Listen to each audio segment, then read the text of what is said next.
terkasih dan yang diberkati Tuhan, Shalom. Minggu ini kita ada di dalam minggu persekutuan kaum bapa. Tapi pembacaan kita membahas tentang janda. Wah, ini menarik ya, ibu bapak saudara. Apa yang ada di pikiran kita saat kita mendengar kata janda? Oh, janda itu perempuan yang hidup tanpa suami lagi.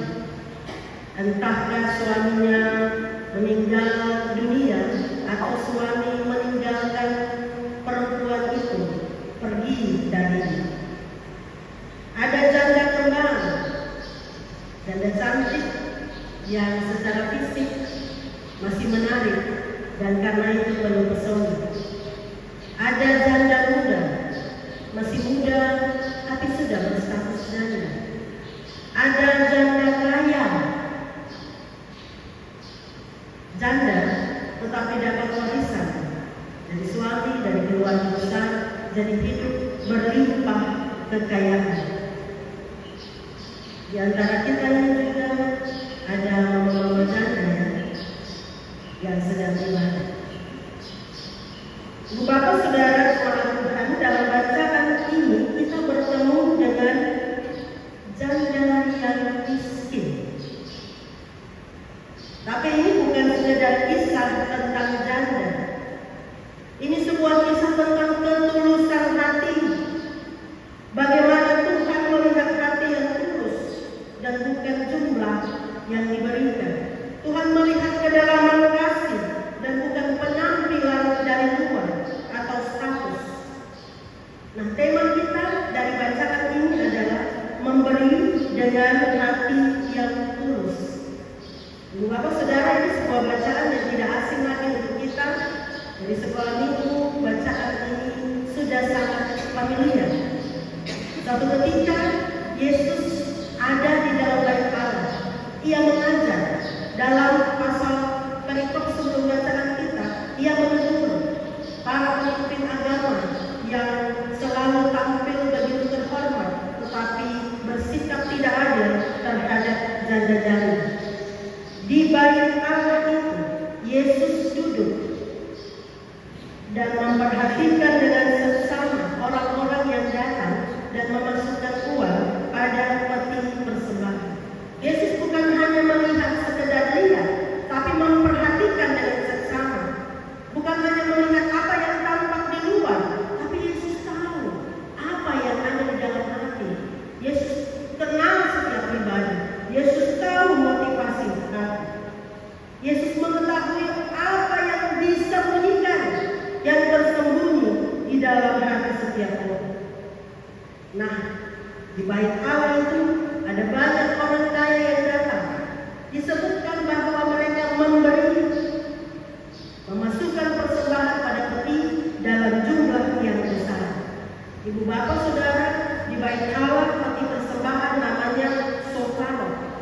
Peti itu bentuknya khusus, terbuat dari perunggu atau logam. Di bagian atas sempit, kecil mulutnya, dan kemudian melebar. Jadi bentuknya seperti corong.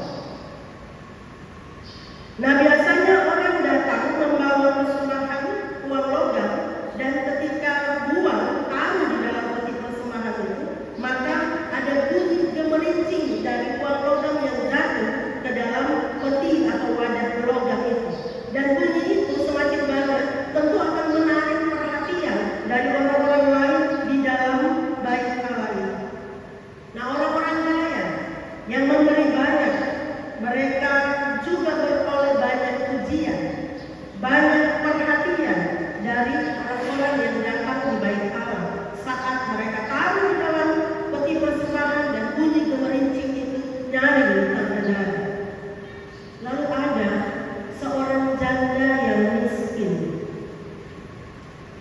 Tidak disebutkan apakah janda ini dia ditinggal mati atau ditinggal pergi suaminya.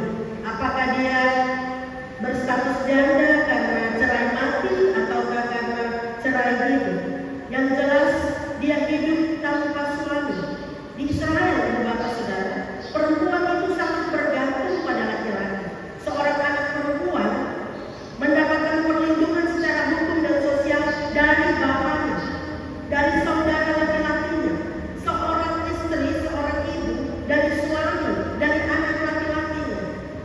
Jadi perempuan janda ini bukan sekedar kehilangan suami, tanpa suami, tapi juga tidak mendapat perlindungan hukum dan sosial yang pantas.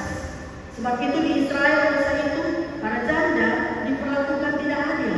Para janda identik dengan kemiskinan dan ketidakberdayaan. Nah, janda ini bukan hanya sekedar janda, tetapi yang disebutkan janda yang miskin. Ibu bapak, ada banyak makna miskin, terutama dalam bahasa Yunani. Ada miskin dari kata menes, itu artinya miskin tapi hidup sederhana, masih bisa hidup walaupun secara sederhana. Di dalam teks kita pada Markus 12 ini dipakai bukan kata menes, tapi kata toke. Bahasa Yunaninya untuk kata miskin yaitu toke. Nah, toke ini bukan hanya sekedar miskin karena kekurangan material, kekurangan secara materi, tetapi ini artinya hidup yang sangat miskin, hidup dalam kemelaratan total, seseorang yang hidupnya bergantung hanya pada belas kasihan orang lain. Jadi janda yang miskin ini bukan sekedar perempuan yang tanpa suami, tapi juga tanpa sumber penghasilan yang layak, tanpa perlindungan hukum dan sosial yang pantas. Tetapi meskipun demikian, Ibu Bapak Saudara, janda ini datang ke bait Allah. Dan ia juga memberi persembahan pada peti-peti persembahan itu. Nah, luar biasa karena si janda miskin ini tidak merasa malu. Dia tidak merasa kalah bersaing dengan orang-orang kaya yang bisa memberi banyak. Janda yang miskin ini mencari Allah, bukan sekedar datang untuk berjumpa dengan Allah dalam bait Allah, tapi juga memberi persembahan. Yesus melihat apa yang diberi oleh perempuan janda yang miskin ini. Perempuan ini memasukkan 2 peser, yaitu 1 duit. Kalau dalam Alkitab TB2 disebutkan 2 uang tembaga, yaitu uang receh terkecil. Ibu bapak saudara, 2 peser itu adalah koin Yahudi yang paling kecil, logam yang paling tipis dan paling ringan. Sedangkan 1 duit adalah mata uang Romawi yang paling terkecil. Jadi pemberian janda ini dalam nilai Yahudi maupun Romawi benar-benar sangat kecil, tidak berarti secara ekonomi. Ibu bapak saudara, bisa kita bayangkan ketika orang-orang kaya datang dengan memberi logam yang berat dari emas dan perak yang bunyinya keras, bunyinya nyaring di dalam peti persembahan itu, lalu mendapat pujian dan perhatian dari banyak orang. Janda ini punya 2 peser yang ringan dan tipis itu, bahkan tidak berbunyi ketika dimasukkan ke dalam peti persembahan. Jadi tidak menarik perhatian siapapun, tetapi Yesus memperhatikan. Yesus melihat hati yang berserah, hati yang datang kepada Tuhan, hati yang dengan tulus dan dalam kesungguhan yang dalam mau memberi bagi Tuhan. Yesus mendengar dan melihat apa yang tidak didengar dan tidak dilihat oleh orang banyak saat itu. Dan di mata Yesus itu Bapak Saudara, 2 peser lebih besar dari sekian banyak koin emas dan perak yang masuk ke dalam peti persembahan. Yesus memanggil murid-muridnya dan menyampaikan pelajaran dari apa yang terlihat itu. Dan Yesus bilang kepada muridnya, sesungguhnya janda miskin ini memberi lebih banyak daripada semua orang lain. Koinnya kecil, tapi yang beri lebih banyak. Bukan soal nominal jumlahnya atau angka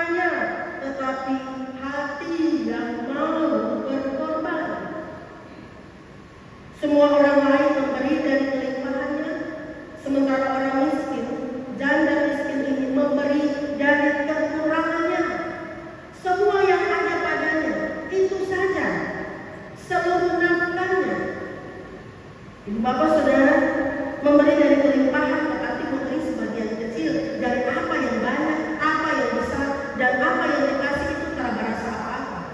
Kalau orang punya uang banyak, 100.000, 1 juta, kasih itu tidak pengaruh apa-apa. Tapi kalau orang yang tidak ada penghidupan yang layak, 100.000 itu rasa itu, kasih itu rasa sekali. Jadi seperti itu sederhananya, memberi dari kelimpahan itu tanpa ada kehilangan apapun dan pengorbanan dari situ. Memberi dari kelimpahan mengharapkan pujian karena bunyi yang banyak itu.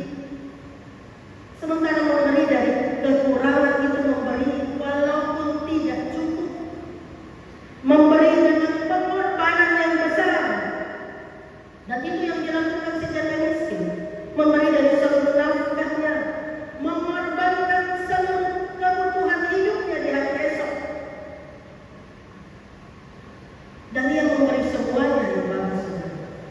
Bukan sisa-sisa belanjaan atau bukan sebagian dari apa yang dimiliki. Dalam pemberian si janda miskin ini, ia berkorban dengan total tanpa pikir nanti esok bagaimana. Ia bukan hanya rela ya Bapak Saudara, tapi perempuan ini sungguh berani memberi seluruh nafkah. Bukan untuk menerima pujian, bukan untuk mengharapkan pengakuan dari orang-orang lain, bukan karena berkelebihan, tetapi karena dia percaya Allah memeliharanya. Ia berani mempertaruhkan hidupnya dan masa depannya, hari esoknya, karena percaya Tuhan yang pegang hari esok. Jadi hati dari perempuan janda ini tidak melekat dengan harta. Dia tidak sayang dengan harta, dia lebih sayang Tuhan.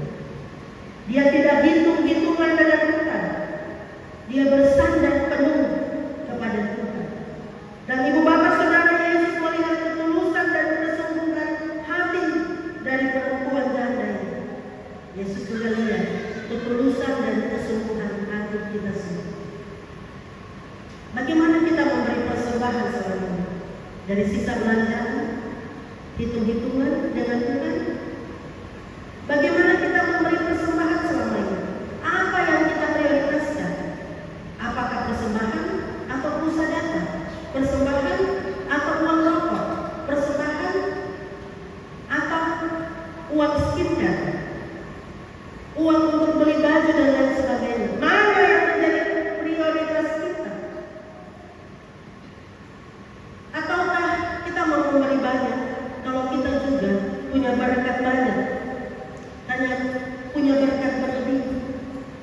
Ataukah karena kita tidak punya apa-apa, kita tidak mau datang ke bait Allah, ke dalam rumah Tuhan yang terus?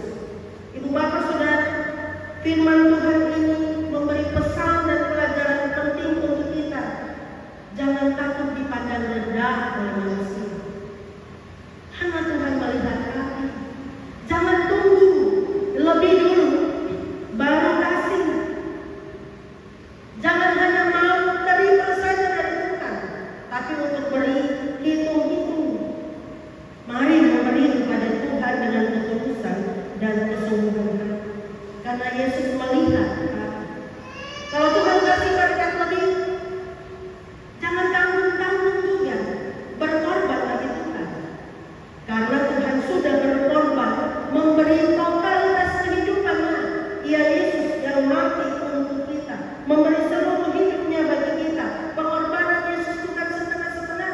Mari Bapak Saudara, maukah kita juga berani berkorban untuk Yesus? Maukah kita juga berani memberi yang terbaik bagi kemuliaan Tuhan? Bukan hanya memberi uang, tapi memberi dari apa yang kita miliki dalam hidup kita. Bukan untuk mendapatkan pujian, tapi untuk kemuliaan Tuhan dengan tidak hitung-hitung. Kita dapat memberi waktu untuk mendengarkan istri, anak-anak kita. Ini minggu PKB hadir. Kita dapat memberi tenaga untuk menolong. Kita dapat memberi perhatian ketika istri lelah. Kita dapat memberi maaf saat ada yang bersalah. Mari memberi senyum yang saling menguatkan. Mari memberi doa supaya kita dapat berkumpul bersama sebagai keluarga. Mari bapak-bapak, imam di dalam keluarga beri waktu untuk bangun pesta keluarga bagi Tuhan di rumah. Bukan hanya waktu untuk bekerja, cari, tapi lupa untuk cari Tuhan. Ibu bapak saudara-saudara, Tuhan melihat hati. Kita memberi bukan karena kita punya lebih, memberikan karena kita mengasihi Tuhan. Memberi bukan karena ingin dipuji, tapi kita memberi karena kita bersyukur. Itu hakikat dari memberi persembahan, bersyukur. Jadi seberapa banyak yang kita berikan dari apa yang kita punya di dalam hidup kita, itu adalah ukuran seberapa jauh, seberapa dalam, seberapa kita bersyukur kepada Tuhan. Memberi bukan supaya orang lihat, tetapi supaya Tuhan dimuliakan. Jadi mari kita memberi yang terbaik pada Yesus, untuk Yesus.